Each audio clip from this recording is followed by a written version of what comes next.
Guilty. Guilty on all counts. In the Delphi double murder trial, Richard Allen has just been found guilty in the murders of little Abby and Libby. We are at the courthouse. Joining us, Susan Hendricks. Susan, what happened? 4 days of deliberations, guilty on all counts.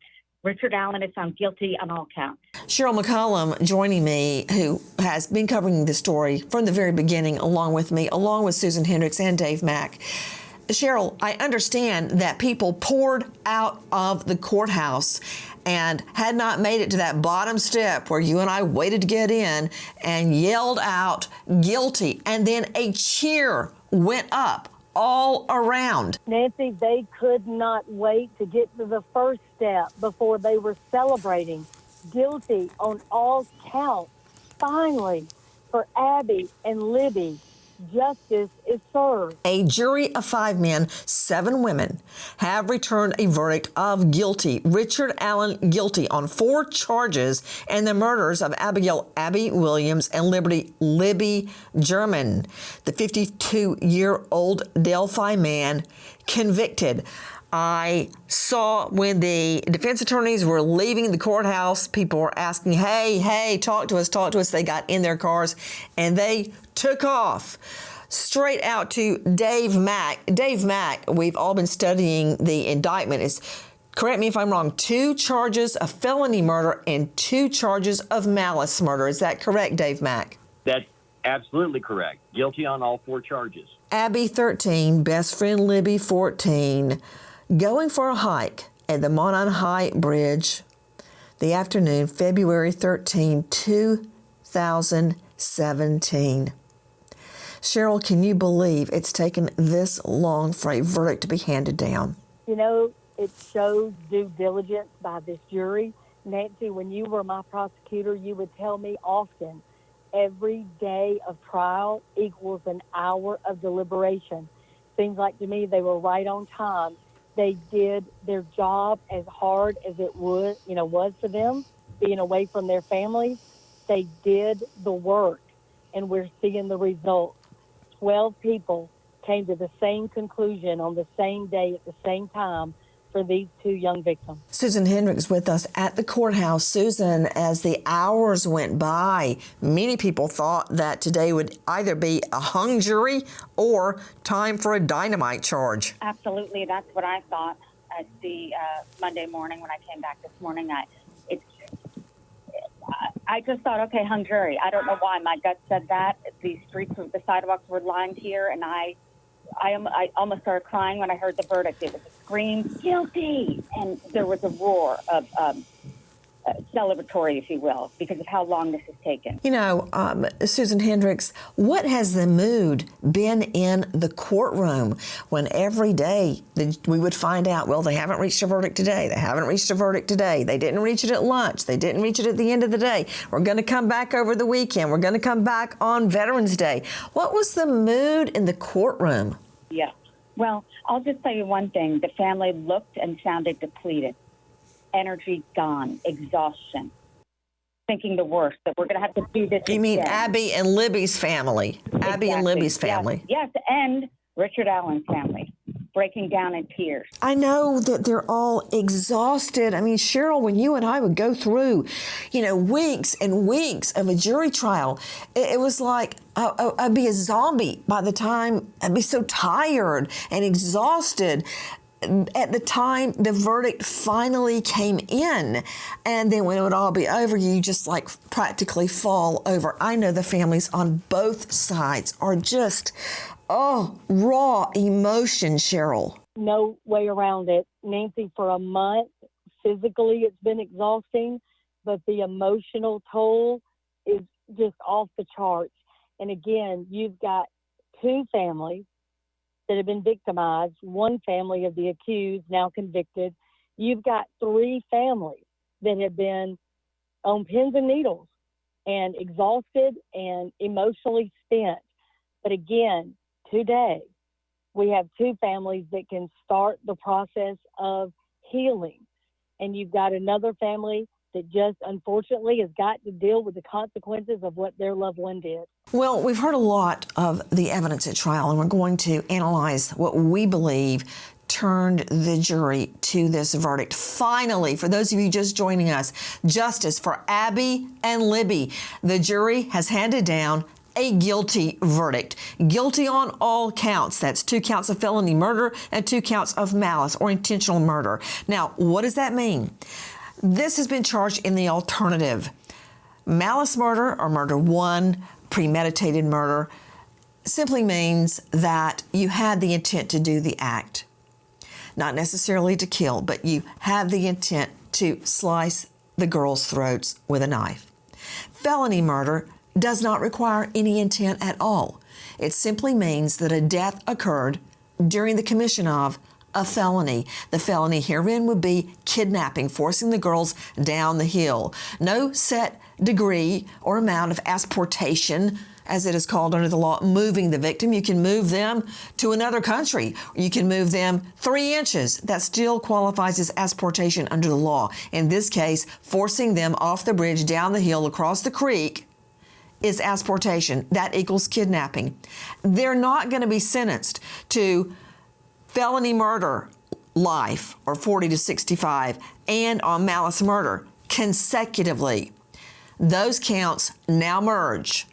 I believe in that jurisdiction there are mandatory sentences, but the sentencing has been set down, I believe, Susan Hendricks, for December 20, and I believe the defense is going to call character witnesses. Yeah, December 20th. You said it right. And I'm still stunned about the verdict today. I swore it was going to be deadlocked. So that's what I heard. December 20th is the next court date. So, Cheryl McCollum, very quickly, I want to analyze what we know. There has been so much division. And, Susan, Dave Mack, jump in. Cheryl, I've heard so much about the town of Delphi being divided. I haven't necessarily seen any division when we were there. I've never seen division in this town on any topic, whether it was the investigation, fighting for justice, or every single day and night after court. What I saw when the town started putting signs up, even on business windows, they were solid in what they wanted, justice for Abby and Libby. And I'm going to tell you something, Nancy, when a lot of the information came out and a lot of his confessions came out, I don't think it was lost on this community or this jury when he told in chronological order what happened that day. That, to me, was when the tide turned completely for the majority of people. Oh, gosh. I remember sitting there with Susan Hendricks in the courtroom when the first psych, Walla, came up. And she was, didn't seem like she had a dog in the fight. I'm not saying she was disinterested, but she was very clinical. And that's kind of what you want in a shrink or a doctor or an expert on the stand. You don't want them to be swayed by opinion or conviction of their own. You want them to recount in a clinical manner what happened. And she did that on the stand. Of course, later it came out that she was a crime sleuth and had been investigating the case on her own. But she took copious notes of everything Richard Allen said. Susan Hendricks, do you remember you and I were watching the jury like hawks when she described what he said, including Susan Hendricks, when he asked to use the phone to call his wife? And Walla left the room to give him privacy. She came back and he goes, I want to call her back. She doesn't believe me. She doesn't believe I killed Abby and Libby. Do you remember that moment? And the jury was just sitting there staring at her. They weren't taking notes. They were just looking at her. Yes, absolutely. And those, when he told Dr. Walla over and over and over again that he did this, and even, like you said, mentioned that his wife didn't believe it, that his mother didn't believe it, and he sounded of sound mind, she said, that she didn't believe that he was in psychosis. Another thing, Cheryl, did you notice in court, and you too, Susan, Dave Mack, jump in. I mean, we've been waiting for this day. over 7 years. This moment has been over 7 years in the making since Abby and Libby disappeared on a simple walk. Feb 13, 2007. Investigators finding them both brutally murdered the next day. Their bodies covered in branches in a wooded area near that high trestle bridge. I'm just thinking how the jury could look at him, Cheryl McCollum, because he looks so sane. You know, dressed up for the courtroom. He had those glasses perched up on his head that he never used. I never saw him use the glasses one time. And I mean, to look at him talking to his lawyers, asking, hey, hand me some mints, you know, and just looking when the door opened, you know, conversing back and forth, mouthing things to his wife. He was totally sane in the courtroom. So it's hard to reconcile what they were seeing with what the defense was saying, Cheryl. Again, I don't think they missed it. He's there taking notes. He's talking to them, whispering. He's acknowledging what people are saying. Oftentimes when somebody was testifying, he would be nodding yes. Sometimes he would almost scoff like, oh, that's ridiculous. Again, this is not somebody that they were portraying in this psychotic state. Again, Nancy, when you first sent me there, the thing that I remember most, I was in the car with Kelsey, I was driving, and I said, please don't anybody tell me how to get to the bridge. I want to see if I can find it. And I couldn't. There's no real signage. There's no way to get there. And I knew then, and I told everybody, he's from here. He's right here. And I think that's something also the jury knew. This was not some transient person. This isn't somebody that they didn't zero in on. The jury took all the information, funneled it down into its purest form. It is Richard Allen. Jump in, Dave. Yes, you can. Go. A couple of things. One, where you're talking about he seemed really sane in talking to his attorneys. Well, they turned the video away from the gallery so we couldn't see what the jury saw, where he was nude or partially nude and acting out while he's being held in solitary. So we didn't get to see that. They did. They got to see this guy who's wacko nut job in jail and then seeing him over here acting normal. But the other thing was, I was really concerned about the bullet. The cartridge thing, the one piece of actual physical evidence that tied Richard Allen to the crime scene. And you pointed out, they're telling the jury to ignore the evidence. Don't even do that. And I thought as this went on, as the deliberations went on, I thought, oh my gosh, they're buying into this lie. Yeah, it's not just the bullet, Dave. You're right. They were saying, hey, I know he gave 60 plus confessions, but ignore that. It's like in The Wizard of Oz. Don't look at the man behind the curtain. Just keep looking at the big scary image that I'm projecting up on the wall. Don't look at me. Don't look at the bullet. Forget about that. It's not real. Forget about all the confessions. They're not real. Forget about the fact that he was wearing the same clothes as the bridge guy and places himself at the scene of the murder in the time frame the girls were murdered. I mean, you're right, Dave Mack. Don't look here. Look there. Look at the screen of him naked and masturbating and spitting and eating paper and putting his head in the commode. Look at that. Look at that. Look at that. That's what the defense was, Susan Hendricks. Yeah, and obviously, clearly, it didn't work. I know that on Saturday, the jury wanted to hear Libby's phone again, the recording, and they also wanted to hear an interview that Richard Allen did October 2022. Were they comparing the voice? I'm guessing yes. Maybe they had one holdout who wanted to make sure the voices matched. Okay, tell me again exactly what they wanted to hear, because, you know, Cheryl, that would throw me into a fit. When the jury had a question during deliberations, I would love it and hate it, because I always believe that the questions they ask during deliberations tell you where they're headed. Do you remember, Cheryl, whenever we would get a question during jury deliberations? Oh, my stars. Oh, without question. And Nancy, that's what this did for me. You and I talked just privately, and both of us said, if they want to look at those videos of the interrogation, that to me was for the prosecution.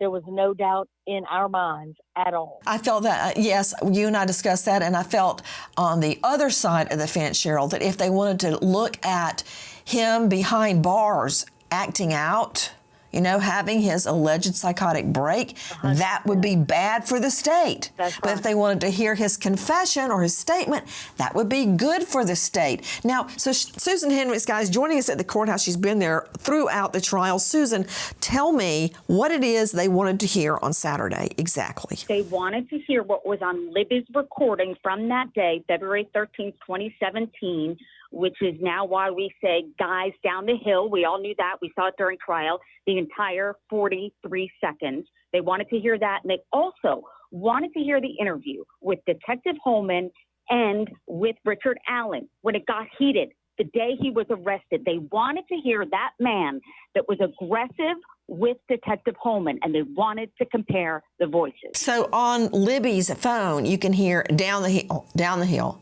Okay, and on the interview, you can hear Richard Allen speaking to Holman, getting angry. So, Yep. yeah, I bet you're right. And I wonder if they were listening, Susan Hendricks, for anything he said in that interview that corroborated things that only the Yes. killer would know. They Such as did. what, Susan? Yeah, and also I shut my eyes, Nancy, in court as he was talking, and I thought, that's Bridge Guy, because I heard him say the word down, talking about something else. I drove down there to down this stuff, and I just shut my eyes, and I opened it, and I saw one of the defense attorneys quickly look away from me, but I was saying, that's him, because he hasn't spoken a word. He whispers to his attorneys. You never hear him talk besides Libby's phone. I believe he is Bridge Guy. That's what they wanted to prove, and they did it. Hey, Nancy. Cheryl, you and Dave and I agreed weeks ago that there's no way this guy's going to take the stand because he doesn't want the jury to hear his voice anymore. He doesn't want to provide another voice exemplar. But Cheryl, I remember when Susan and I were talking, and she was describing that moment that she was just telling you about, and she was, Nancy, it's him. I closed my eyes. I listened to him on the video, on the interview. I listened to the Bridge Guy, and I knew that is him. That's right. And she told me the same thing. And I'll tell you something, Nancy, that I think is critical. If you remember back when Wayne Williams was on trial, when people first saw him, they thought this young, pudgy, weak-looking guy, like there's no way he's this big killer. But when Jack Mallard was able to make him freak out on the stand and burst into anger, that was a change for the entire jury. I think that's what happened here. They saw that he was capable of just having this rage, and I think that was important to see. Dave Mack, what do you think held the jury up this long? For all I know, nothing held them up. They could have, Dave. Dave and I love to talk about second guess, like, what does this mean? What does that mean? It may mean nothing, Dave. Okay, but what do you think was the sticking point? If there was one, it may have really just taken this long to go through everything. I think there were sticking points, Nancy. I think the 16 questions, I asked you this early on. The jury was allowed to ask questions of people testifying after they were done. They asked more questions about the bullet than anything else. They asked a total of 16 questions about that. So I was concerned there. Another one I was really concerned with was the cell phone data, the phone ringing and then immediately having this, the 3.5 plug going in, the headphone plug going into the phone and then being unplugged 5 hours later. I thought that was incredibly fascinating testimony. However, I also knew from another trial that this is something that can happen with water or dirt, something getting in there. And because of the location of where that phone was found under Abby's body, it made perfectly good sense that water or dirt, a speck, could have gotten in there and actually have triggered that thing to point out that it says the headphone jack is in. Biggest problem I had, and I'm sure the jury questioned this, is why did you have this for 7+ years and now you're Googling it? Why couldn't you have some better testimony than that? And I think they came back with, well, it was an obvious thing. There was nothing to it, and that's why they didn't dig deeper. Well, I guess when asked, all you've got for me to cross me with is a Google search. And I guess one answer would be, yeah, because that's all it took, duh. Right. But that said, Richard Allen's wife has come out of the courthouse and stated, quote, "This isn't over at all." What do you make of that, Susan Hendricks? I think that the family believes he's innocent, and I believe the attorneys made the family feel he was innocent and gave them a shot. I think this is coming up on appeal, and they're going to blame Judge Gull for a whole lot of things. Oh, yeah. Oh, gosh, yeah. They're already coming down on the judge. I got to tell you something. When I was in the courtroom, I locked eyes with the judge. That woman, she is as tough as nails. And she kept an ironclad rule on that courtroom, and she should have. She would tolerate no talking, no eating, no drinking, nothing from either side. I did notice she was very kind and considerate to the jury, which reminds me of a lot of the judges that I practiced in front of. But to everybody else, I don't think she was too firm. I think she was just right. Wouldn't you agree, Susan? Oh, absolutely. I respect her. I know she was strict, but what she went through before, having to go to the Supreme Court, they wanted her kicked off, the attorneys. It was a circus. And she said, isn't happening with me. And I believe she did an excellent job. You know, she really did. I believe that she has indicated, she told the defense attorneys to go ahead and file their motion about third-party suspects. If there was going to be an appeal. The attorneys are already claiming the judge is at fault by not allowing them to bring up, and I'm telling you what they wanted to bring up, which I think was a poor choice, Odinism. No. I mean, yeah, you're going to convince a jury some Thor worshipers did this, made a blood sacrifice, like that kook on YouTube said? No jury would ever believe that. But what about, Cheryl, the guy who passed away? He's not there to defend himself anymore. He would have been the perfect scapegoat for the defense. Ron Logan is not there to defend himself, offering up a sacrifice that has never been done ever with two young teenage white females was ridiculous. But Nancy, I don't want to gloss over. Wait, hold on. I want to clear up what you just said. The reason you said it was ridiculous that Odinists would kill two white teens is because Odinists in certain areas, Odinism has been mixed with the Aryan nation and white supremacists. So if they killed anybody, it would not be a victim like Abby and Libby. They'd pick somebody else that they hated, right? Is that why you're saying that? That's exactly why I'm saying it. Plus, it's never been done. So when you get just down to the math of it, it was never going to hold. It was never going to stick. But I would like to address something Susan just said. When his wife comes out and says, this isn't over, let me tell you something. She had the opportunity to get on that stand and protect him and to make us understand he didn't do this. She could have told us what he did on the night of the 13th, how it was Valentine's Day for the two of them. She didn't do that. She had a chance to help save him, and she chose not to do it. And when she found out that not only was he at the trails, he was on the bridge, her first statement to him was, you never told me you were on the bridge. She didn't want to take the stand because she knew she couldn't, because she recognized him. She recognized the clothes and the walk and the voice. She knew not only that he was there at that exact time. Keep in mind, Richard Allen never saw another man. He only saw girls. He never even saw the women that saw him. She knew. She knew what happened when the police came to her house. She knew what happened when they came the second time that she didn't call them, and she knew what happened when they showed up with a warrant. Susan Hendricks, when was the first confession taken? April 2022. Early April 2022, and I have an entire timeline in my 6 notebooks of when. Gosh. Yes. But when he did first confess, he was of sound mind. That came first before this alleged psychosis. So let me ask you, Dave Mack, we have been combing through all of the fantastical theories, and I was really worried the jury might latch onto one of these if there was a scintilla of evidence put forward about it.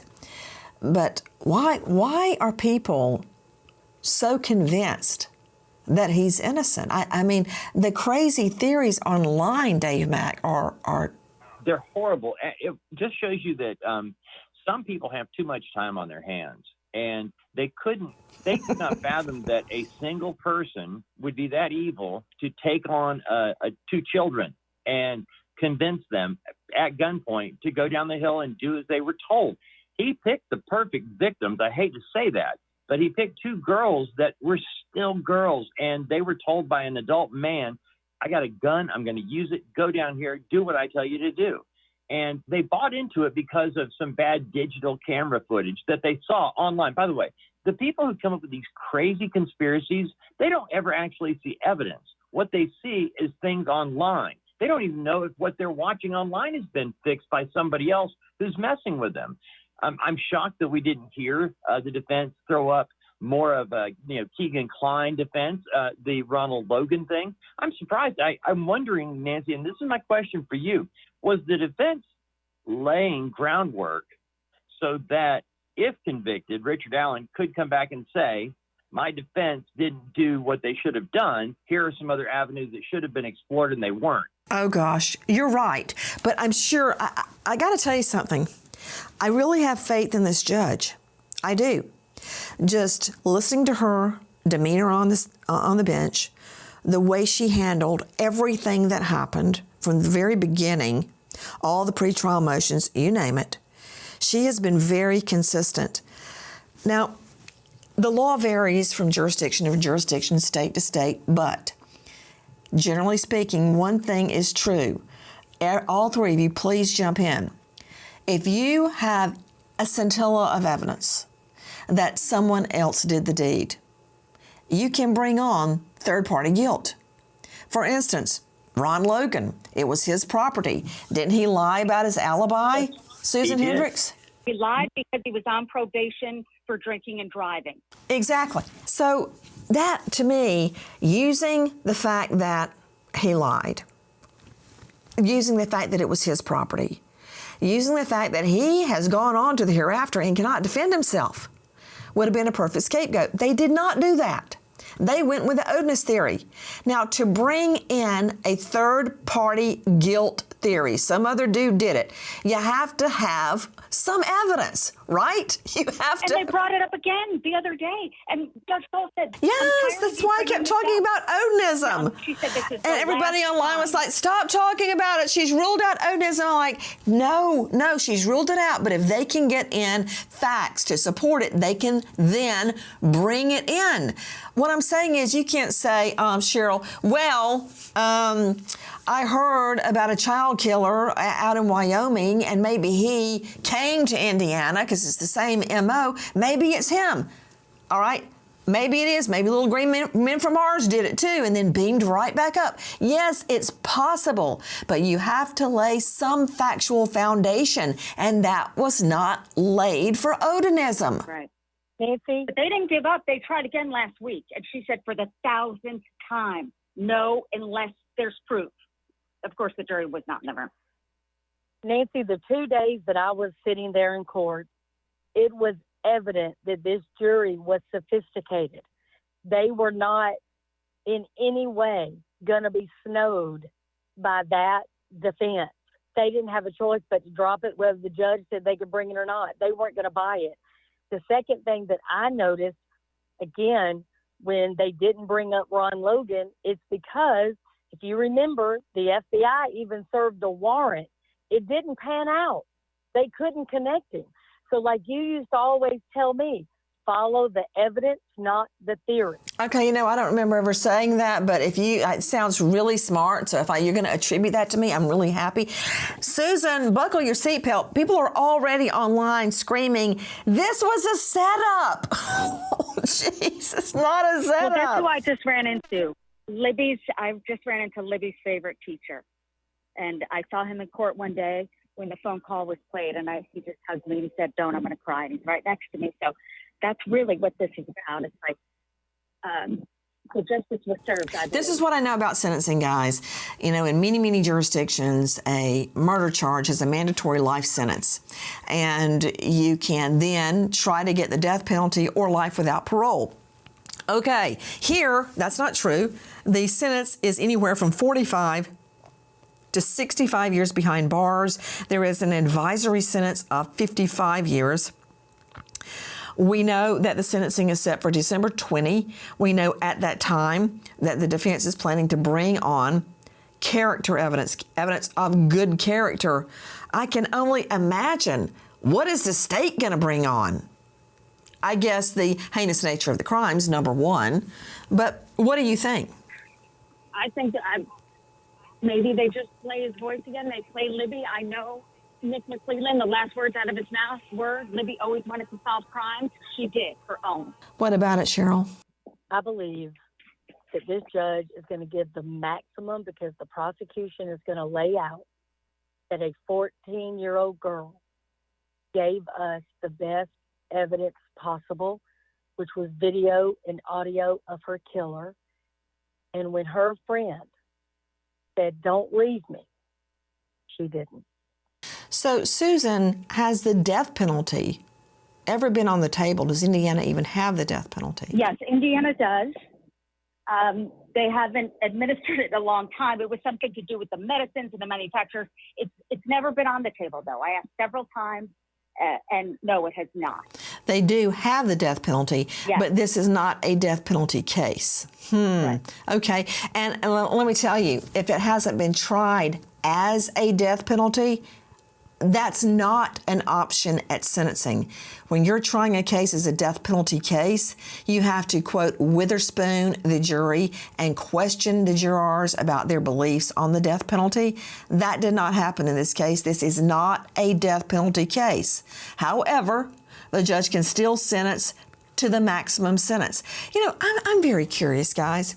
Why is there so much hate, and online especially, but about this case? What do you think, Cheryl? I mean, you and I have been under, oh my goodness, I thought they were going to drag me out of Target the other day and put me on a stake and burn me. Nancy, I think there's a lot of people that are hiding behind the keyboard. Number one, I don't think they really believe he's not guilty. I think they're just doing it to antagonize people and be hateful. And I told you before, when you have somebody that is just hell-bent on making somebody miserable and hurting them, and they won't give their real name, and they won't, have more than 2 followers, they are baseless, faithless, factless cowards.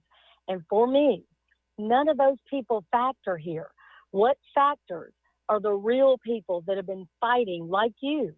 You sent me to Delphi before anybody had ever heard of Delphi. I didn't know where it was, and I went to Purdue for a while. So to me, there are people that have been advocating for this family, like Susan Hendricks, that left her own family for a month and has been there every day. Okay, now wait a minute. I want to say something, follow up on what you're saying, Cheryl.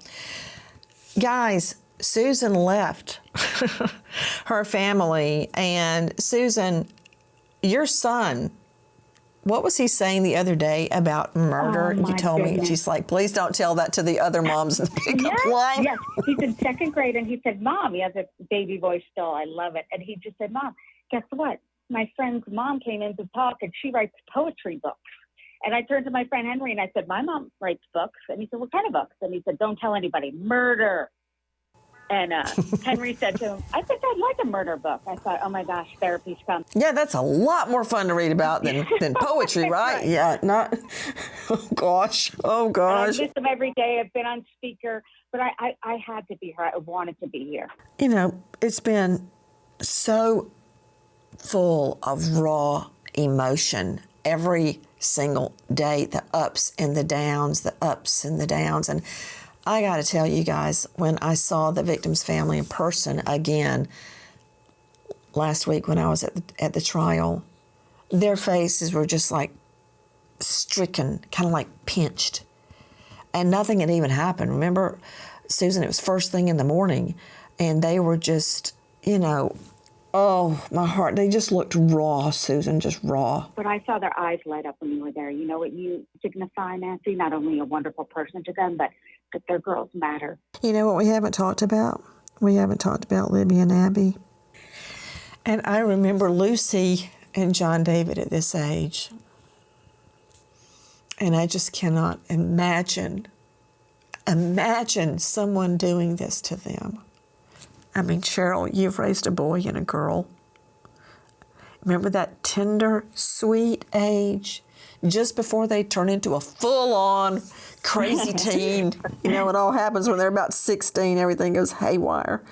But they're half little girl and half teen, and everything is new and wonderful, and they always smell like bubble gum and strawberries. And, gosh, you know, Cheryl, what are your thoughts? Nancy, I had a chance to hang out with Kelsey and my daughter, Caroline. And Caroline, at the time we first met Kelsey, was Libby's same age. And I have watched them the last 7 years become friends. And every single time they hang out, I can't help but think, for Kelsey, that's what it should be. You know, the two of them laughing, the two of them joking, the two of them wanting to go get lipstick and bubble gum at the same time, talking about movies, talking about boys, talking about what they would name their own babies. I've watched this, and I've watched this friendship, but at the same time, every year, 15, 17, 19, now Caroline's 21. Libby should be 21. So I watch them, and I think that's what could have been.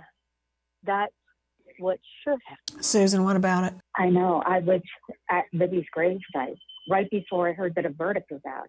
And I put the bracelet down that said, "Today is the day," and then heard verdict. And I just was looking at her gravesite with her face on there, and it said everything she loved to do. Cut short. That's over. These girls are not coming back. This Delphi will never be the same. Right now, sitting on the sidewalk, I'm looking across at a purple and teal ribbon around a light pole. And outside of the courthouse, where I spent day after day after day after day. But it's not about me. It's about these families. They go home now. They have a verdict. They don't have the laughter in the house. That's forever gone, forever taken. You know, Dave Mack, it just, now is the time, I believe, the victims' families need us the most. Because until the trial, first of all, they had to get through the funeral, the shock of the shock of them being passed away, then the shock of discovering they were murdered. You know, first they were missing, then they find out they passed away, then they find out the COD was, their throats were slit, they were murdered. Then the search for the killer completely consumed. Remember, they would come to CrimeCon every year, and we would do show after show after show, trying to get closer and closer to who did this thing. Then there's a suspect. Then there's an arrest. Then there's the wait for the trial. Then there's the trial. Now the trial is over. Now what? Now they are left with the reality that the girls are gone and that empty house is forever. The mission is over, Dave Mack. This is where the grief, they'll actually be able to mourn now. And this is, you know, Nancy, I told a friend of mine, they're talking about the case, and I said, you know, the one thing I got in this, because we've been covering it since it happened, and I said, the one thing I noticed in the families is that they felt in you, Nancy, that they had somebody that cared. Because after a while, people get tired of not hearing an answer, you know, because there was no suspect. There was just question after question. And it's like you were giving them that hope that this is not going to go away. We will find who did this. And then you mentioned the arrest and then all of the stuff that happened leading up to trial. And right now, while we all cheer, you know what, the rest of us go on with our lives, but they go back home, not just to a silent house, but, you know, it's not a victory for them. They lost Abby and Libby. They lost two children who should be young adults now. And all I could remember looking at their pictures is when I would take my daughter Hannah to the roller skating rink when she was that age, and her friends, and I'm looking at them and I'm thinking, I don't know how I would go on. And that's what they're now going to face with, because the solution has happened. The answer is there. The conviction has happened. And after sentencing, to be honest with you, I mean, if he serves consecutive sentences, he gets 130 years. Their daughters are still gone. Their granddaughters are still gone, and they're not coming back. Today is a day to sigh, a sigh of relief. The trial is over. Justice was served. And I remember every time I would get a verdict, a guilty verdict in a murder case. People thought, oh, where are you going to celebrate? Where are you going to go? It was no celebration. I know that's hard for a lot of people to understand. It's a sigh of relief. It's not a time to celebrate and be jubilant, because everybody leaves that courtroom with a broken heart. But this at least puts a Band-Aid. Doesn't heal it. It can never be healed. But at least, for now anyway, a Band-Aid on their hearts. Dave Mack, Cheryl McCullum, Susan Hendricks. Thank you, gals. I'll see you tomorrow on Crime Stories. Goodbye, friends. Thank you all for joining us today.